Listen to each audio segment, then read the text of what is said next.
There's only one thing I want you to remember this afternoon. It's this next sentence. Connection creates balance. Connection. It might be the connection that you make with yourself when you meditate, you pray, you allow yourself to experience silence, you commune with nature.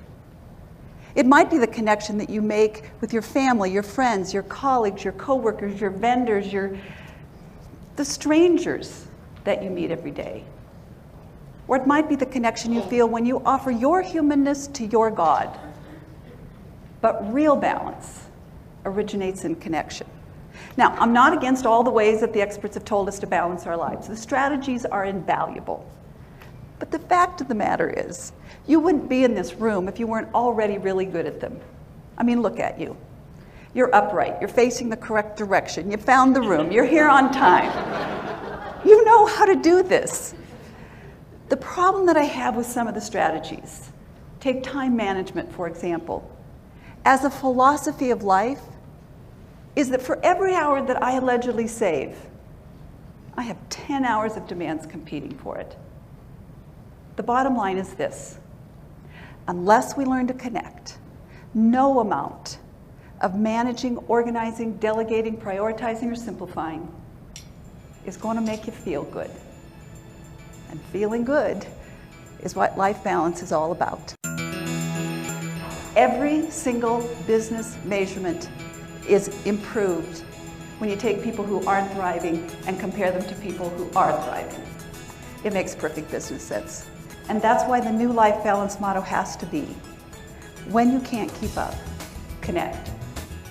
Work-life balance used to be a woman's issue, but a new report from LinkedIn found that it is now the #1 concern for people of both genders.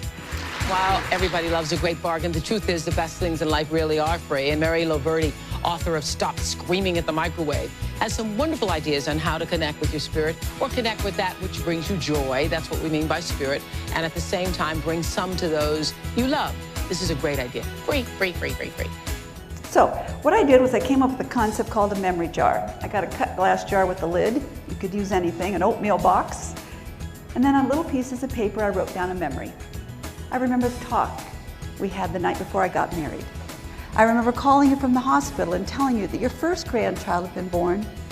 I remember when I was 12 and I used to iron pillowcases for 10 cents a piece so that I could save money to buy go-go boots. Now, everyone under 40 is saying, what are go-go boots? Everyone under 30 is saying, what is ironing? Mary LoVerde was the featured expert on both ABC World News Tonight and a 2020 news special about stress and the American woman. She has appeared 5 times on The Oprah Winfrey Show. Back in a moment. That was terrific. Thank you. Mary is the author of 4 books. She's been inducted into the National Speakers Hall of Fame. Speaker magazine named Mary one of the top 25 most influential speakers shaping the industry. Her life balance strategies have reached millions of people through the Wall Street Journal to the New England Journal of Medicine to the Ladies' Home Journal. Her diverse client list includes Apple, LinkedIn, FedEx, NASA, the Mayo Clinic, the California Governor's Women's Conference, and the American Trucking Association. In addition to connection, I recently discovered another important part of the life balance equation. How do we move from the status quo to the new normal? Since things change constantly, we need to know how to take our next step. You know, we get married, divorced, have babies, get empty nested, lose jobs, get promoted. How do we stay grounded amid so much ambiguity? Well, I had an opportunity to answer that question. And I came home to my dream house in Denver, Colorado. I walked in the door. I saw how beautiful it was. I had just refinanced. I had decorated it within an inch of its life. It was perfect and I was never leaving. And again, whatever that source or voice is, said to me, all of the reasons that you needed and wanted this house are complete. Go. The voice did not say go where. So I put my house on the market. It sold in 60 days in 2010. And I gave away all of my belongings to my family and friends, And for the last 2.5 years, I have lived around the world without a house, not much of a plan, and it has turned into 2.5 years of juicy, exciting adventure and fun and service, and lots of lessons. So I do feel like it is my mission to help you understand the steps that you can take to make your next step. Most of us stay in toxic situations because we badly need the health insurance, and as a result, we badly need the health insurance. How do you quit? Consciously, with as much grace and style as you can, in line with your values. And why do we quit? Because it is so much easier to get what you want if you're willing to quit the things that are in the way. Knowing what to quit, when to quit, how to quit, and why you are quitting is the hallmark of an authentic life. Despite what you've been told, winners do quit. The concept of life balance has evolved over the last 2 decades. From trying to get it all done, to realizing balance is more about creating a life that feels good. The power of the ritual was brought home to me when I was just a little girl. I grew up in a town of 1,000 people in Iowa, and we used to go out to the farmhouse and visit my grandparents. And I'd get to the front door of the farmhouse and I would fling open the door, and then I would run just as fast as my little legs could carry me through the living room, through the dining room, through the parlor, into the pantry, way back into what we called the old summer kitchen. And I would wait there excitedly because I knew what was coming. And here would come Grandpa Schulte, and he'd be dressed in these striped farmer bib overalls. And he would slowly and silently walk through the living room, through the dining room, through the kitchen, into the pantry where I was waiting impatiently. And he would go up high on a shelf and he'd come down to my level with a magic box of Tootsie Rolls. And I could grab as many Tootsie Rolls as my 2 little fists could hold. Now, this was very symbolic because I grew up in a big family. I have 5 brothers. And for those of you who also grew up in big families, you know what I'm talking about. In a big family, there isn't anything that's without limits, except Tootsie Rolls at Grandpa's house. So it was a very symbolic gesture for me. Well, when I grew up, got married, became pregnant with my first child, I wanted to tell my father, his son, that he was going to become a grandpa. So instead of telling him, I just sent him a box of Tootsie Rolls. And reportedly, this quiet, reserved, kind-hearted man sat down and cried. Now, he wasn't crying because I was going to have a baby. He was remembering the relationship he'd had with his own beloved grandfather. He remembered his father, and he understood Grandpa had been gone a long time, and that he had now assumed the revered role of Grandpa Schulte. He was remembering that little girl who used to grab Tootsie Rolls by the fistful.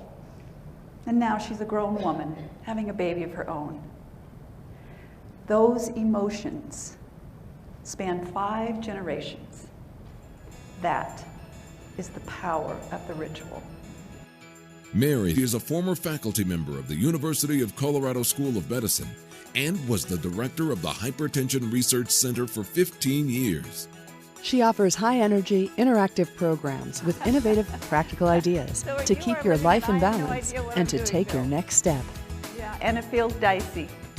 So I'm in a San Francisco hotel when I get the call. My daughter, who was 14 years old at the time, had gone to the movies that Saturday afternoon with her girlfriends. A young man named Adam, also 14 years old, had his mother drive him over to our house in Denver. Adam had made a big sign, and he hung it on our garage, and it said, "Homecoming, ? Adam." Then he took little chocolate kisses, and he lined the driveway with chocolate kisses all the way to the sidewalk, all the way to the front porch. On the front porch, he laid a red rose. On the red rose, he laid a note, and it said, "Dear Emily, now that I have kissed the ground you walk on." Look at that guy, he's writing it down. I love that. Yeah, you can use it. "Now that I have kissed the ground you walk on, will you go to the homecoming dance with me?"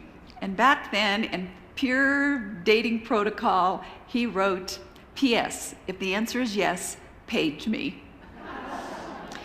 Well, I'm in San Francisco, and I hang up the phone and my heart sinks. I should have been there.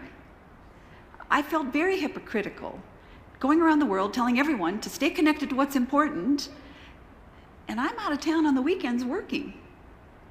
Then I remembered, one of the definitions of to connect is to plug into an electrical current. And in this case, everybody was turned on. Emily had called every 14-year-old within a 100-mile radius. Adam, come on, the kid's on cloud 9, she said yes. Her dad is being totally obnoxious with a video camera. And his mom told me later that she was sitting in the car watching him perform this little rite of passage. She told me it wasn't that long ago I couldn't get Adam to take a shower. And now he's Romeo asking Juliet for a date. And I'll be honest with you, I was having a few magical moments of my own, feeling very connected to my audience, doing what I know I'm on the planet to do. When I looked at it from a connection point of view, I couldn't really find a problem. Well, the next week I'm home, and Emily and I are at the mall, and we are looking for the perfect dress, the matching shoes, and the bra that doesn't show. Remember those days? And I am telling her how excited I am that she was asked to this dance in such a clever and such a romantic way.